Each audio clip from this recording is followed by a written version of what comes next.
Hi, I'm Dan, and welcome to the second episode of RSTalks, the Rocscience podcast.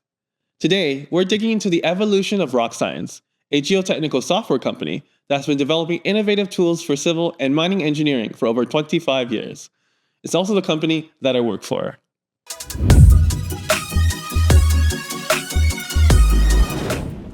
We're honored today to be joined by two key members of Rocscience's founding team who will be sharing their insights and stories. Please welcome John and Evelyn. So John is the founder of Rocscience. He's also now serves as a board member. He worked in a construction family. So in the summers, he would work for the business and then he would take off to university. So if you know a wall knocked down, John's your guy. I also heard he's a huge fan of espresso, so that's what I made for him today. Also, we have Evelyn. Evelyn was an administrator. She was a customer contact. She was a graphic designer. She was also the president of Rocscience. Now she's retired. And did you know, in the early 70s, she worked as a freelance artist for North Face, doing ink drawings in their local newspaper for the East Bay area of San Francisco, California. So when you bundle up this winter, that jacket you're wearing might have been originally drawn by Evelyn. All right. Thanks so much for being here, John and Evelyn. Yeah, thank you. Yeah. Glad to be here. As I mentioned, I made an espresso for yourself, John. I tried my best to do latte art of our logo. Hopefully it looks like the Rocscience logo. Not bad. Not bad. Obviously, I'm not an artist, but yourself. Keep your day job. Keep my day job, of course, absolutely. And I should mention the beans are from Velvet Sunrise, which is a local roaster right here in Toronto. I'm trying to explore as many local roasters as I can. Mm-hmm. Please sponsor us. I thought you were going to give me an espresso out of our regular machine, but you have got quite a sophisticated setup there. I seek to please. I tried to bring all of my skills. And if you come back, I think it'll only get better. I think it'll only get more. Let's find out. Please have a taste. Mm-hmm. Yeah. I made myself a matcha latte just for you. Very good. Thank you so much. I've drank a lot of espressos over the years. So I think you mentioned, you were like 20,000? 25,000. 25,000? Oh my God. Who knew the machine could count? And who knew a machine could take that level of That's of over use, a long right? time, but it's got a counter on it, so I know. Yeah, that's excellent, yeah. So, of course, we brought you both in here because you were key founding members of Rocscience's team. You began in 1987 as part of the Rock Engineering Group at the University of Toronto. And then in 1996, you officially became an independent company called Rockscience. Right. So how did that idea come to be, John? It was a long process. We were working in numerical modeling, stress analysis for, that was the job I had when I came to the University of Toronto. I was teaching numerical methods and all that. And we started developing software. And we got into some 3D stuff. We were doing hydraulic fracturing, 3D excavations. And in the end, you got to see what's happening in order to really understand the stress analysis, understand the results. And we saw the value of the computer graphics. I started working with Brent 40 years ago. We started working on that. And over time, we saw that there was more interest as we gave people a good user interface. Started to generate a lot of interest in the field. That was one of the things that attracted Evert Hoek, actually. Evert came in 1987 to evaluate the department, doing an external review. And as part of that, he went and saw what we were doing. And we were working on Examine 2D back then. And I think he was really impressed with the kind of graphics we were doing and sort of user interface. And it ended up, serendipity, about 6 months later, we had an opportunity to hire a professor. And so we brought Evert in to help us pick somebody, find a good candidate. And I remember going around the table and I said, they asked, well, who are you looking for? Well, somebody with the skills like you, Evert, a great communicator, academic, consultant, you've got it all. And Everett's answer was, well, how about me? He was hired on the spot. We had to raise some money in order. We had to get half the funds, and somebody left the room for about 10 minutes, raised the money, came back in, and it was done. The whole thing was done half an hour. Wow. Yeah, start to finish. Then Evert joined U of T shortly after that. Evert brought a lot of energy to the group. He's a famous guy. Lots of people knew him. We had a really strong effort from late 80s to the mid 90s. We had a great group. Mark Dieterich was there, Gene Hutchinson, a number of people. So we started to do some interface work. People liked it. The big event probably was when Evert wanted to put an interface on Unwedge, S-Wedge, Rockfall. These were all programs that he did back in the 70s. They were in his rock engineering book and the couple of books. And once those programs were released in 1993, there was a lot of interest. But the contract was over. There's no more funding. Here's the product. We're done. And people asked for more. First of all, we distributed the software for free. So it went out. Anybody could have it. But shortly, people came back. How do you do this? Documentation's weak. We can't print. Things like that. Printing was a big deal back then. It wasn't easy to do. And eventually, people asking for those things, then we sort of set up a group to do them. And at first, we funded the rock engineering group by selling the software through the university. University was part of it the whole time. Money went to the university, then came back to the rock engineering group for the research. When it started to take off in 93, Brent was putting a floppy disk in an envelope, and mailing it off. And that lasted for a bit, but that was disruptive. So I approached the university about getting somebody to take care of the software as far as distributing it. That was Evelyn. And Evelyn did that for about 3 years as part of the university. And then in 96, it was getting too big we had to do something official. And then I negotiated with the university, and we got the rights to the software, and way we went from there. But, the first 5 years was organic. It wasn't that we were out trying to sell the software that much. It was just the stuff was coming in. We did everything. We were an internet-based company. Didn't have any salespeople, didn't have any marketing people other than Evelyn. And that was very helpful, too, that Evelyn was there. She had the graphic skills. She was a professional graphic artist. And I think we had a great image right from the start. Whether it was, just our literature or our booths or any of that kind of stuff, it was extremely helpful.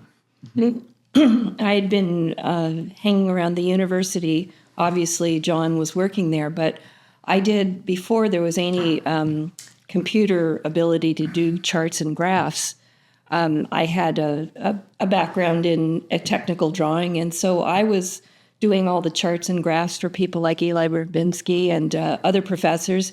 So I was, sort of a known quantity walking the halls of the university even before the Rocscience stuff happened. And so I think when John proposed that I might be somebody that could be helpful, everybody knew me already. So it was a real comfortable fit. Yeah. And that was 93. 93, yeah. Yeah. Okay.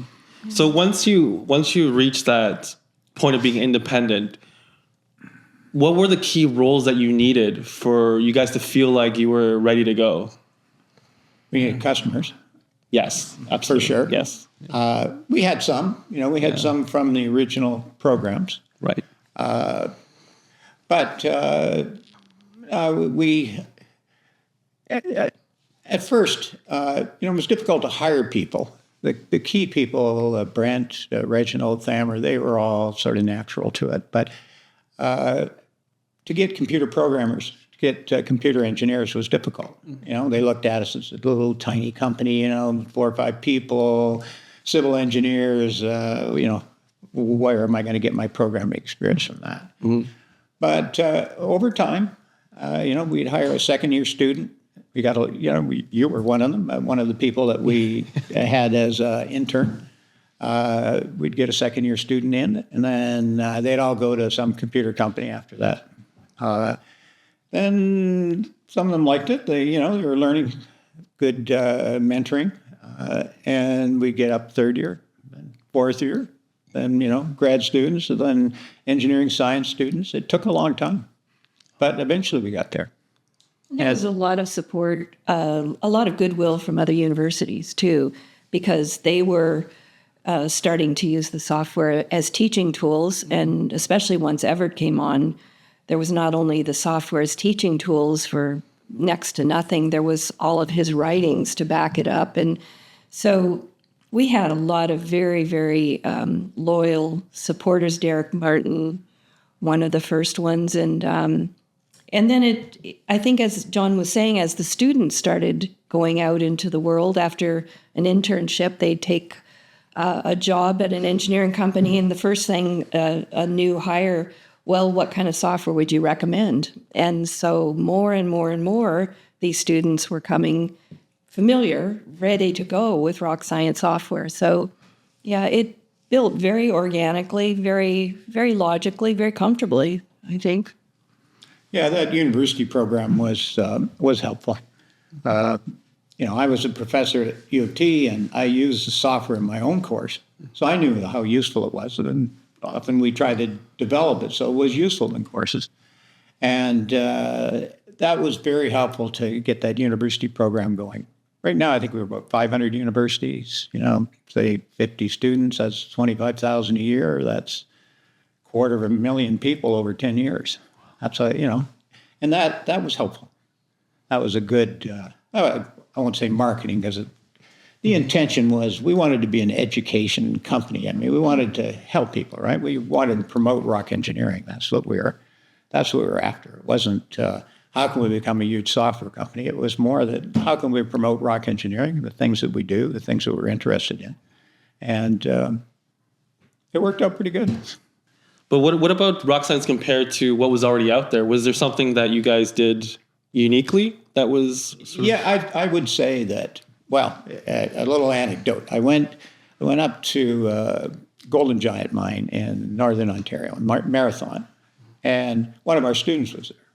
And I went with Will Bodden. We went underground with the guy, and I asked him at one point, because he'd taken my rock engineering course, and he knew stress analysis and that, and I said, so how much analysis are you doing? I think he's going to say, maybe a day a week, and, here's the kind of stuff I do. And he said, none. I said, why not? You know all this stuff. He said, I got half hour a week. That's all I got. 30 minutes a week to do something like that. If you give me a tool that takes an hour, useless. I'm not going to do it. So we don't do it. So it really made me realize that, you got to get these tools that they're geared to the job that people are trying to do, what people want to get out of them. And most people are trying to do, they're doing a consulting job. They want to get it done in an efficient way, and they want tools to help them with that. So we really tried to focus on that, make it not just easy to use, but to have all the information you need there to work in your job. And was it regular that you would travel and figure out what people were doing, like maybe at conferences or? We went, because I was on the academic side as well, right? Yes. I still had my regular job there. And we started, we've got to go to some trade shows, and we've got to put ourselves out there. We were starting to feel pretty comfortable with Canada and Australia, because Australia has so many mines. So we started our 4 or 5 years of travel, and we were stunned when we went out. Nobody knew us. Other competitors were out there. So we just cold turkey had to introduce ourselves to customers in Australia, New Zealand. One trip we visited maybe 17 companies in a week. Wow. One in the morning, one in the afternoon. We just did that, and they were using the competitors. It was very complicated to use. So I think our strength was easy to use, reasonably priced, and we'll be here to answer all your questions. You'll get to speak to the engineers. And more and more it started to appeal, but nobody knew us. We thought it was a lot more well-known than it was. So it was a couple of years, 4 or 5 years of just traveling everywhere and talking about it. I think most every engineering company in Australia and New Zealand knows who Rocscience is now. But how did you guys approach pitching, just like cold turkey, going to somebody and did you just have to? It was. I hated it actually. It's difficult, right? Of course. You come into the room and say, we've already made a decision. We're using product X, so we're not interested. I found in some of the consulting companies, though, the young people really wanted to hear about Rocscience. The established, higher ups in the company were using other stuff and felt loyal to the other products, but the younger people really wanted to hear about it. So I think we were just naively courageous because, we just sort of walked in. One time they gave us a closet, a broom closet, basically, because they didn't want us in the boardroom. So we just set up the whole thing and gave the presentation. Oh my gosh. But a lot of goodwill out there from mainly professors and other principals in some of the engineering companies. Really, it's sort of like the little engine who thought they could. So after you guys became Rocscience, was there any pivotal moments or partnerships or things that you thought really stepped up Rocscience above each level? Probably the first thing was, you seemed like a small thing. It was slide, and it was how you put in the geometry. Mm-hmm. And there were complicated ways of doing it before, going left to right and this kind of stuff. And we put a lot of time in how to just sort of freely draw it and be able to, make it a lot easier, a lot more intuitive. That helped slide tremendously. Later on, we did things like the discrete elements, not discrete elements, but joints, putting joints in RS2. Reginald did a great job in that. We were sort of the first ones that you could just go and put a joint pattern in there and see how that affected the strength of the rock. We did a lot of good things in slide 2, slide 3 for slope stability. I'd say we're one of the best in the world at doing that. Just generally keep going, do things. What's happening? But did you? So you mentioned you went to engineers to talk about what they needed in the industry, and you also mentioned you had room to research. How do you strike good luck with those things where you may not? No one has asked you to do it, right? But you say this could potentially lead to something. How do you decide on those big research projects? Carefully. Think through them. A good example is RS3. Mm-hmm. Probably started that in around 2000. First release is about 2015. So I worked on it for 15 years without a single customer. I always had somebody on it, 1 or 2 people. And then eventually we're ready to really put the effort in. But we'd done all the work beforehand, the type of model we were going to use and all that kind of stuff. That's generally the approach we used. So it sounds like also the people that you hired were, especially because you were small in the beginning, were extremely important. So how do you go about picking those people you mentioned that are honest? The very first employee was the piano teacher of our son. Really? She became our bookkeeper. Yeah, she knew something about bookkeeping. Yeah. Another person was somebody you met at the local school. Yeah. One of the people who works for Rocscience right now, Evan. Evan worked for us 20 years ago. And when he was in high school. He was punching manuals. He was a 16-year-old kid. Yeah. And so you get him where you can at first, and then, after a while, you start to get people with more professional experience in that. But, one of the biggest helps to me was that having somebody I trusted 100%, Evelyn, that she's taking care of it, right? Not going to do the wrong thing or anything. She's going to do it. And so I didn't have to worry about that. She and Evelyn, we couldn't have done it without her manning the office. And, you think back at holidays, and all that kind of stuff. Well, the first 15 years, you answer the phone when it rings, right? You're there every day. You started out as a startup, essentially, and in 1996 you became independent. When you took that next leap, I'm sure it was, not overnight that you guys grew, but what sort of challenges did you start to see more and more of as you got more customers, got more interest? Well, it did start small. I mean, there were 4 or 5 of us at the start, after the first couple of years. It was mostly, we were mostly just doing development, trying to keep up, adding some new stuff. The software needed some improvements at first, like printing and all those kind of things. That was probably the first 5 years or something, it was more organic.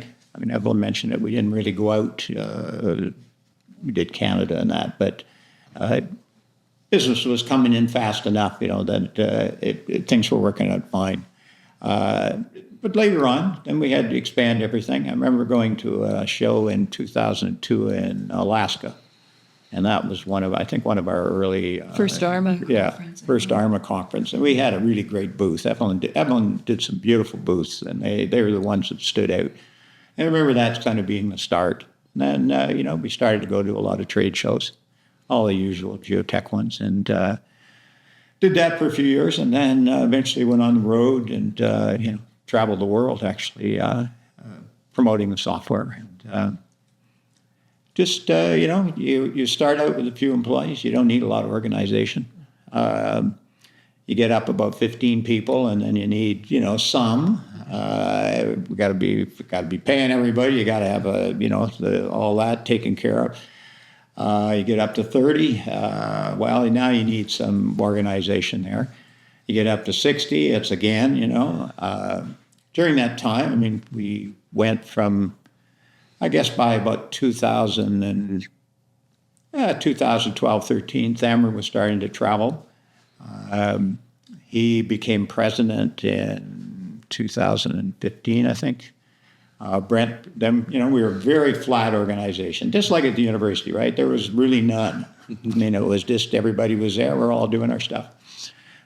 Brent became CTO, and Thamer became president, and then eventually became CEO. Evelyn moved away from that. We started using Salesforce, to keep all our customers' information and to keep everything together. That was very helpful. We just kept going. We always trying to think of we're going to release something in a couple of years. Get some students to work on it. I think we hired 200 interns over the years. Probably got half our employees from that. You being myself included, right? And that was fantastic. We had a great relationship with the university, both the University of Toronto and Waterloo. So we had tremendous access to students. We were hiring 10 a year at one point, or 10 in a term. That was very important. Toronto's a good place to develop software. There's a lot of talent here, and it's very diverse. So you get experience from everywhere. Take a look at Rocscience, a very diverse company. Yeah. I think from my perspective, because I was a student in 2012, 2013, when I think we're about 20 engineers, something like that. I can't remember exactly. But I think from my perspective, when we started really accelerating and scaling up, was that it's like you have to be organized in teams. Now you need a department for quality assurance. You need a department for technical support, because the waves of people were coming in for technical support, which I think you mentioned. We mentioned it started increasing. I think learning that and seeing that change, it shows you the big difference between a startup group and a corporation. Because if you want to get to that level, I think I sort of had the privilege of sitting and watching yourselves have to make these changes if you want to be a global company. Right. Mm-hmm. And I think it's been a fun ride as well. Right. So it's been I remember hearing about what are the product managers and all that. I never really thought of that before. I think, well, maybe we should do that. And you learn about product management and the whole way they go about it. And, we do have product managers now are responsible for particular programs. What I enjoyed was we learned every step. Right, I was the guy that cut the grass, swept the driveway, all that kind of stuff, everything, and it was interesting. It was a challenge to go to the next step and study and make your decision. So now that you're a board member and of course you're retired, do you see yourselves has your role changed? I guess from affecting Rocscience. Obviously, you're not as in the office nowadays. But I guess I'll start with John. Do you feel like you are still influencing, but in a different way about Definitely the direction? a different way. Yeah. Thamer's the CEO now. He's running that. I'd say between Brent and Thamer and Reginald. I've worked with those guys for 100 years when you put them together. 30 for Thamer, 30 for Reg, and 40 for Brent. So we've been together a long time. I've moved away from it. I'm on the board. I see where they're going, but I want others to make their mark. I've done my part. See where they can take it now. Seems to be going well. And yourself, I know that you also paint. So you have more time. I was kind of transitioning out of Rocscience over maybe a 5-year period, and it was. Art requires a certain relaxed part of your brain to do it, and business requires kind of a hyped up part. So if you relax, you can't do business. If you're tense, you can't do art. So that was an interesting transition. But I also reached the point in my age and in my career that I really couldn't take the marketing and business further. That just wasn't me. I was good for a little company startup. So I'm just so pleased and amazed to see what the groups, I used to do it just by myself or with one or two others, but now the groups that present the Rocscience image out to the world, it's fantastic. That it's really very, very nice to see that success in that part of the company. So. But of course, these people are part of this. People, so I guess, do you have anything that you would say to younger people that want to start a business or do a startup? Is there any characteristics that you got to have? Have people you trust. Absolutely essential, right? That's probably the number one thing. Be prepared to work hard. You got to put your all to it to make it work. But mainly get good people. That's the core thing. It's helpful to know something about business. You mentioned at the start, my dad had a construction company, so I grew up with that. So till I was about 18 when I left, I was always involved in the construction, even when I was like 14 or so. And my dad was very open about talking about his decisions. Why'd you do that? How come that happened? And that kind of stuff. So that was extremely helpful. Get some business experience before, for sure. And yes, sir. Well, I was just going to say that from looking at it, not from the science or business side of it, just witnessing the journey of Rocscience, I say that companies that start up that are successful, they have a real passion for what they're doing. If your goal is just to make a lot of money, your eyes are not on the goal. And I think Rocscience, although we always wanted to stay in the black, shall we say, but there was the thing that drove the company at the beginning was that people really, really loved the topic, and they loved being associated with all of the great people. So probably for a young company starting up, they have to have a real passion for what they're doing, believe in what they're doing. So the last thing I want to mention is, now you talked about Dr. Evert Hoek. Yeah. He recently passed away. He's a dear friend of Rocscience, also, a true legend in rock engineering. Do you just want to speak on a little bit of his influence? Now, you mentioned he was there from the beginning, did he continue to influence the direction of Rocscience? Evert was an independent person. Right. Yeah. Evert was never officially part of Rocscience, but that was his choice. I mean, he kept his independence. He was very supportive of Rocscience. I think Evert thought of his main role as an educator. If you asked him, well, he was one of the top consultants in the world, worked on some major projects. He wrote the big books, and he was a professor at University of London, Imperial College. He was the big guy. But Evert loved rock engineering.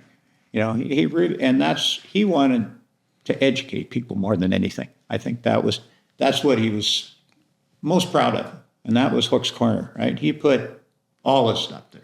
Evert was willing to give everything away, and if you saw some of the questions that he answered, people would write in, and sometimes Brent would pass it on to Evert because it was very specific to something Evert had done.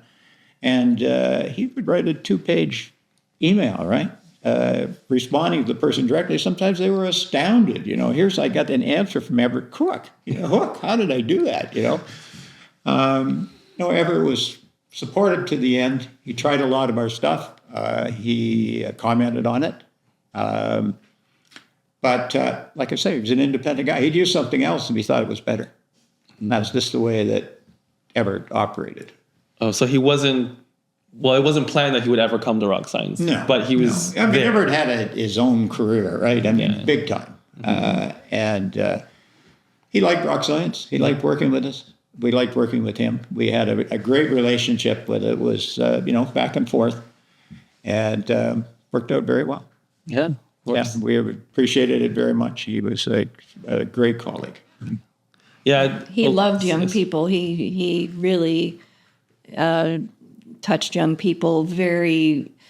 His enthusiasm and his interest in the subject, and it was really interesting to see him make connections with younger people. We had a series of videos that he made, and the filmers of the videos, the sound guys, and they're in their late 20s, early 30s, and they loved him. And he was really interested in their technology and how they were doing the filming. So there was no age barrier at all, and it really helped. It helped the universities, helped education by the fact that he was so generous and willing to share his information. So we miss him. Of course, of course. Yeah.